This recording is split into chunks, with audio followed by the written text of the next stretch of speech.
आजादी के बाद भी छत्तीसगढ़ के तोरेंगा गांव के ग्रामीण बिजली के लिए तरस रहे हैं, जबकि गांव के बीच से ही 33 केवी की तार गुजरी है, लेकिन गांव अंधेरे में रहने को मजबूर है। हालांकि चुनाव के समय नेताओं का भाषण जब भी होता है तो ग्रामीणों को बिजली देने का वादा तो किया जाता है, लेकिन चुनाव खत्म होने के बाद सब भूल जाते हैं। देखिए रिपोर्ट।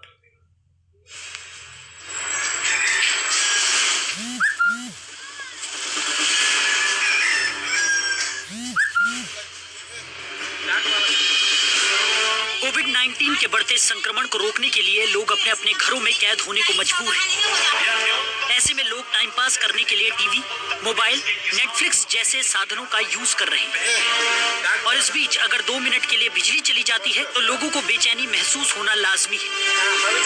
लेकिन छत्तीसगढ़ में एक ऐसा गांव है जहां आजादी के 7 दशक बाद भी बिजली नहीं पहुंच पाई। ये हालात तब हैं जब केंद्र की मोदी सरकार ने सौभाग्य योजना चलाई, जिसका लक्ष्य ही भारत के हर गांव में बिजली पहुंचाना है। आपके गांव में लाइट नहीं है? हमारे गांव में लाइट नहीं है, लाइट का ही समस्या है। और सभी लोगों ने नेता लोग आते हैं वही कहते हैं कि बस चुनाव के बाद लग जाएगा, चुनाव के पहले लग जाएगा, लेकिन ऐसे करते करते चुनाव भी निकल जाते हैं, जीत जाते हैं, उसके बाद ना आना है ना पूछना है। यहाँ लाइट का ही समस्या है। लाइट है, पानी हाँ पीछे से है, वायरिंग पीछे से कनेक्शन है पूरा देवभोग वाली, वो लाइन पीछे से गई है, लेकिन गांव तक कोई सप्लाई नहीं है। आ जाएगा कल आएगा करके कहते हैं, बाद में देखते ही नहीं, धोखा दे देते हैं, आते ही नहीं है, देखते नहीं, पूछते नहीं। चुनाव तक के सभी बोलेंगे हाँ अब लाइट लग जाएगा, इसके बाद लगा देंगे, इस साल हो जाएगा, ये होगा वो होगा करके, लेकिन चुनाव के बाद जीतने के बाद सभी भूल जाते हैं, आना ही नहीं है, देखना ही नहीं है। आज़ादी के 70 साल बाद भी हमारे गांव तोरेंगा पंचायत में आज तक के लाइट नहीं लगे हैं। यहाँ सब चीज़ के परेशानी है, किसानी के भी, और लाइट भी ऊर्जा वाला दे हैं, वो कभी 1 घंटा 2 घंटा जलते। नेता मन बोलते कि अभी ये चुनाव होने दो, इसके बाद लगा देंगे, कहते कहते कई नेता आए, कई नेता गए, लेकिन कोई नहीं लगवा रहे हैं, कुछ भी नहीं कर पा रहे हैं। इस गांव में करीब 150 से 200 की आबादी, लेकिन ग्रामीण आज भी प्रशासनिक उदासीनता की मार झेल रहे हैं। हालांकि इसी गांव में राजनीति के बड़े बड़े दिग्गज ठहर चुके हैं, चाहे वो भारत के पूर्व प्रधानमंत्री अटल बिहारी वाजपेयी हों या कांग्रेस पार्टी के श्यामा चरण शुक्ल, लेकिन गांव की सुध किसी ने नहीं ली, जिसकी वजह से ये गांव वाले खुद को ठगा महसूस करते हैं। यहाँ तो लाइट सोलर लगा दे बार बार, वो तो कोई मतलब नहीं है।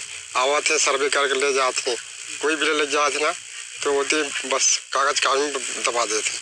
गांव के पीछे भी वायर भी हाँ वो पीछे से गए हैं,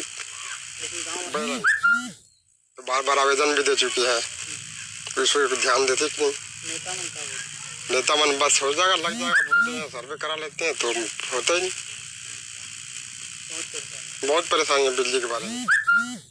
हमारे गांव के बीच सामने से लाइन गए है, लेकिन लाइट नहीं आते, आज यही काली यही ऐसे करत है, लेकिन लाइट है नहीं आते, तो हमारा बहुत असुविधा है भाई। हमारे गांव में लाइट जरूरी होना चाहिए। यहाँ नेता मन बड़े बड़े अधिकारी मन आते, अरे देंगे बिजली, लाइट आएगा तोरेंगा में, ऐसे बोल रहे हैं, लेकिन लाइट नहीं आ पाते हमारे तोरेंगा में। सामने से भी गए है लाइट, हाँ वंधियार में हन, और सौर ऊर्जा के लाइट हरे, वो तो जले भी नहीं, अप डाउन होते, बैटरी के लिए बोलते हैं, लेकिन बैटरी नहीं लाते हैं।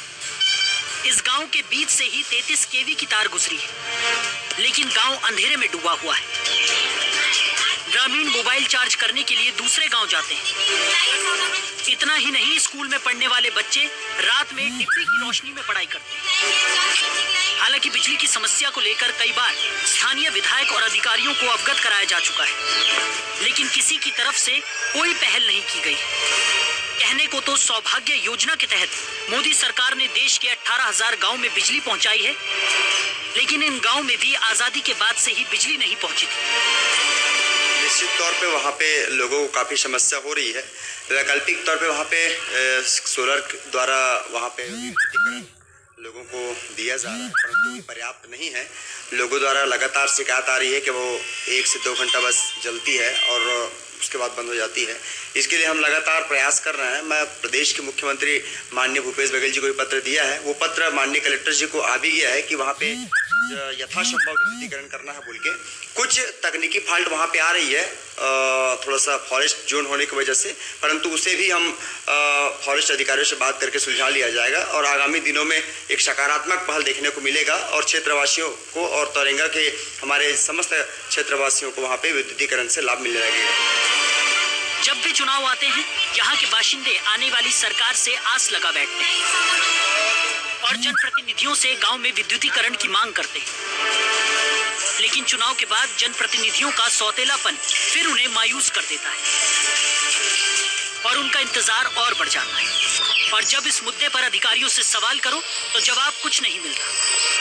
हमारा पूरा प्रयास है कि अन्य जो मूलभूत सुविधा है बिजली के अलावा उसको हम पूरे ग्राम पंचायत के माध्यम से मुहैया करा रहे हैं। बात रही बिजली की, तो बिजली में जैसे यहाँ पे टाइगर रिजर्व के अंतर्गत गांव आता है और जैसे यहाँ पे बिजली की लाइन भी इस गांव की ओर से गया हुआ है, तो फॉरेस्ट विभाग से हम एक फॉरेस्ट विभाग को भी लिखेंगे जो साहब को। यहाँ रुकेंगे एक छोटे से ब्रेक के लिए, जल्द लौटेंगे।